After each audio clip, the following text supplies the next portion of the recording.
ঢাকা শহরে তোমরা এমন পরিবেশ কোথায় পাবে বলো তো আমাকে। রান্নাঘরে জানলাটা যখনই খুলি ঢাকায়, তখনই খালি বাড়ি আর বাড়ি। সামনে যে অংশটুকু তোমরা খালি দেখো ঢাকায়, আর কয়দিন পর ওখানেও অ্যাপার্টমেন্ট উঠে যাবে। তখন জানলা খুলে মানুষের বাড়ির খালি কিচকিচ কিচকিচ এটাই শুনবো। আর এই যে দেখো গ্রামের কি সুন্দর পরিবেশ। আমার না পাউরুটি শেখার দিকে একদম মনোযোগ নেই। আমি হা করে তাকিয়ে আছি জানলার দাঁত ধরে, আর গাছগুলোকে দেখছি অপলক দৃষ্টিতে। নার্সারির প্রত্যেকটা গাছ দেখছি। আমার কাছে না ছোটবেলা থেকে এরকম খোলামেলা পরিবেশ খুব ভালো লাগে, কিন্তু জানি না কেন এই যান্ত্রিক শহরে এসে ঠিক এই পরিবেশটার মধ্যেই আমি পড়েছি। কি সুন্দর তাই না? প্রকৃতির কি সুন্দর ভালোবাসা। আসসালামু আলাইকুম, welcome back to my channel Raunak লাইফস্টাইলে তোমাদের সবাইকে অনেক স্বাগত জানিয়ে শুরু করছি আজকের ব্লগ। আজ শুক্রবার, আজকেই আমাদের ঢাকায় ফিরতে হবে, কারণ ঢাকায় প্রচুর কাজ জমে গেছে। আর এই যে বাড়ির যে সাদা অংশটুকু দেখছো, মানে এটা হচ্ছে আমাদের বাড়ির পিছনের পাশ। তো এখানে যে নার্সারিটা, যেটা রান্নাঘর থেকে তোমাদের সাথে শেয়ার করলাম, ওইখানে চলে এসেছি। একটা বাগান বিলাস গাছ দেখেছে, 5 কালারের বাগান বিলাস। আমার খুব শখ আমার একটা বাড়ি হবে, তার ঠিক বারান্দার ধারটা ধরে এরকম একটা বাগান বিলাস গাছ হবে। জানি না কখন লাগাতে পারবো, কিংবা কখনো পারবো কি না, সেটা নিয়েও খুব টেনশনে আছি। আজকে ভেবেছিলাম যে গাছটা কিনেই ছাড়বো। ওমা, গিয়ে শুনি এই ছোট্ট গাছটা 5,000 টাকা চেয়ে বসেছে, অথচ অনলাইনে 380 টাকায় আমি 5 কালারেরই সেম টু সেম গাছটাই দেখেছি। গাছটা একটু ছোট, তবে যত্ন নিলে বড় হতে কতক্ষণ বলো তো। তবে যে গাছটা এখানে দেখাবো সেটার থেকে খুব বেশি একটা ছোট নয়, হবে একটুখানি ছোট। এই যে গোল চাকতিটা দেখছো, সেই গাছটা। যাক, এবার না হয় নাই লাগালাম, পরের বার যখন আসবো তখন ঢাকা থেকে একবারে নিয়ে গিয়ে সুন্দর করে আমার বাড়ির সামনে বাগান বিলাস গাছ লাগাবো। বিকালবেলা চায়ের কাপে চুমুক দিব, আর বসে বসে প্রকৃতির সুন্দর সৌন্দর্যগুলো জিনিস দেখব। আমার চাচি শাশুড়ির বাসার এই ডালনাটা আমার অসম্ভব ভালো লাগে। এই যে উঠানটা দেখছো, আমার মেয়ে চটপট করে লাফাচ্ছে, এটা দেখলেই না আমার কাছে কেমন জানি ভালো লাগে। আচ্ছা, পাটায় ভর্তা কার কাছে ভালো লাগে বলো তো? ওই যে ওই দিন কাঁঠালটা খেয়েছিলাম, তার কিছু বিচি ছিল, ভাবলাম যে ওই বিচিগুলো দিয়েই ভর্তা বানাই। ও মা, ভর্তা বাড়তে গিয়ে দেখি সেই কাঁঠালের অল্প কয়টা বিচি, ভর্তা তো খুব বেশি একটা হলো না। তাই চালাকি করে সেটার সাথে আলু সিদ্ধ দিয়ে আলুর ভর্তাও করে নিলাম। আচ্ছা, তোমাদের কাছে মাটির চুলায় রান্না কেমন লাগে বলো তো? আমার কাছে দারুণ লাগে। মাটির চুলার পাশে গেলেই কেমন জানি আমার কাছে মনে হয় যে শীতকাল চলে এসেছে। সেটা হোক গরমকাল, হোক বর্ষাকাল, কিন্তু মাটির চুলা দেখলেই কেন জানি আমার কাছে মনে হয় শীতকাল চলে এসেছে। এসেছিলাম একটুখানি মেহেদি পাতা তুলবো, আর কালো কেশি না জানি কি বলে সেটা তুলবো। আমি কিন্তু এই বিষয়ে খুব বেশি একটা দক্ষ না। আমার ননদ আর আমার ভাবি বললো যে একটুখানি মেহেদি দাও, কারণ মাথার চুলগুলো সব পড়ে যাচ্ছে। আসলেই গো, আমার মাথার চুলগুলো একদম পড়ে যাচ্ছে। ভাবছি যে হারে টাক হচ্ছি, ওভাবে যদি টাক মাথায় টাকা আসে তাহলে কমতি কি বল। যাই হোক, আমার ননদ আর আমরা দুজনে মিলে চলে গিয়েছিলাম হচ্ছে আমাদের যে ধান ক্ষেতটা আছে ঠিক সেখানে। তো গিয়ে ওখান থেকে বেশ কিছু কালো কেশি নিয়ে আসলাম। তারপরে এসে আবার এই যে কবরস্থানটা, এটা আমাদের পারিবারিক কবরস্থান, আমার শ্বশুরের কবর। এই যে 4টা সুপারি গাছ দেখলে, এই 4টা সুপারি গাছের এখানেই হচ্ছে আমার শ্বশুরের কবর। আসলে যে খালি আমার শ্বশুর শুয়েছে তা কিন্তু নয়, একটা দিন আমাদের সবাইকে এখানে শুইতে হবে। এটা আসলে আমাদের একটা ঘর। প্রকৃতির নিয়ম খুব অদ্ভুত, তাই না?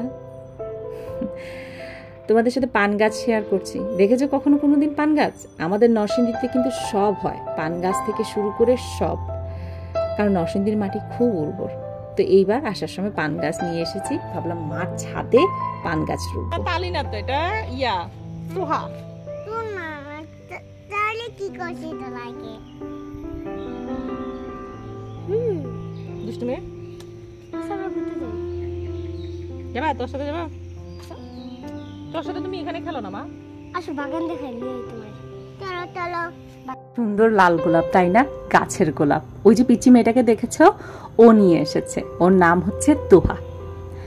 আমার মেয়ের না রক্তের টানটা খুব বেশি। ও গ্রামে এসে সবাইকে চিনে, কি সুন্দর সবার সাথে দল বেঁধে খেলছে, দেখেই না খুব আনন্দ লাগছে। আমি সবসময় চাই আমার মেয়েটা ঠিক এভাবে মিলেমিশেই বড় হোক। আর এই যে দেখছো কাঁঠাল নিয়ে যাচ্ছে, গাছের কাঁঠাল। যেহেতু আজ চলে যাব, কাঁঠাল তো নিতে হবে, না নিলে কেমন করে হয় বলো? কষ্ট হবে জানি, তবুও কিন্তু নিতে হবে, গাছের কাঁঠাল বলে কথা। মেয়েকে একটুখানি শিখাচ্ছি যে দেখ ধান মারতে হয় কিভাবে। আমি ছোটবেলায় না অনেক জায়গায় দেখেছি এভাবে ছাদের উপর উঠোনে ধান শুকাতে দেয়। তো মেয়েকে একটু শিখাতে নিলাম, মেয়ে আমার ভয়ে চিৎকার। ও মনে করেছে ওর পা শেষ, সাথে সাথে ওর দাদি ওকে ধরে ওর পা থেকে ধান সরাচ্ছে। মেয়ে যেহেতু আসলো না, এবার আমিই না হয় একটুখানি ধানের উপরে হাঁটি। কি যে আরাম লাগছে, প্রত্যেকটা জিনিস মনে হচ্ছে যে বাড়িতে থেকেই যাই। কেমন হয় বলতো যদি বাড়িতে থেকে যাই? থাকবো একটা সময় এই যান্ত্রিক জীবন থেকে ছুটি নিয়ে একদম বাড়িতে চলে যাব। ছাদে এবার গাছ লাগিয়েছি।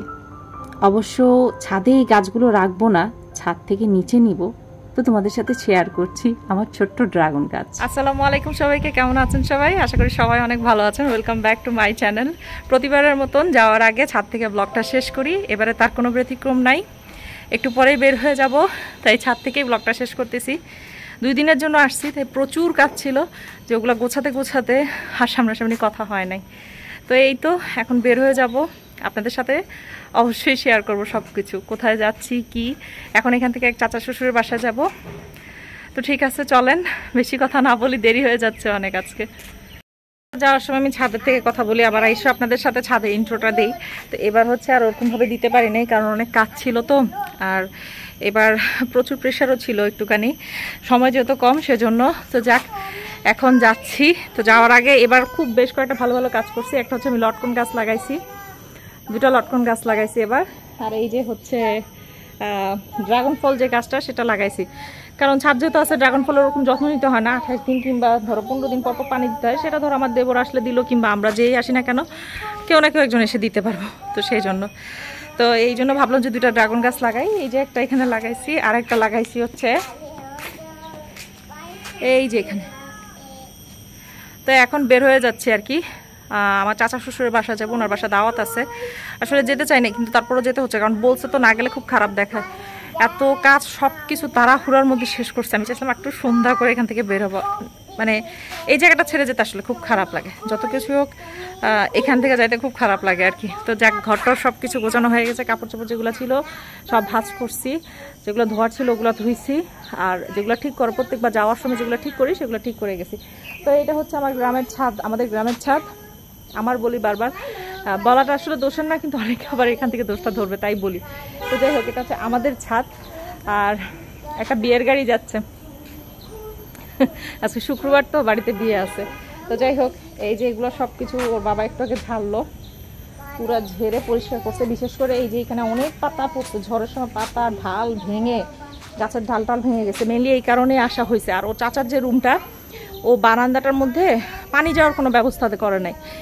ওর বারান্দা একদম পানিতে টইটুম্বুর ছিল, মানে ওর ঘর থেকেই পানি ঢুকে আমাদের পুরো ঘর ভরতো। এমনি আমাদের ঘরে আল্লাহর মতো কোনো সমস্যা ছিল না, বাট ওর বারান্দাটার জন্যই হচ্ছে পানি ঢুকতো। যাক, আল্লাহর কাছে অশেষ শুকরিয়া যে পানি আটকা ছিল, দরজা বন্ধ ছিল, প্লাস ওই জায়গা বরাবর কাপড় রাখছিল, সেজন্য পানিটা আর আসে নাই, পানিটা ঢুকে নেয়। না হলে পানি ঢুকতো, অল্প হলেও পানিটা ঢুকতো, ওইটাই ছিল মেইন প্রবলেম। তো ঠিক আছে, চলো যাই, এখন দেরি হয়ে যাচ্ছে, অলমোস্ট 3টার মতন বাজে।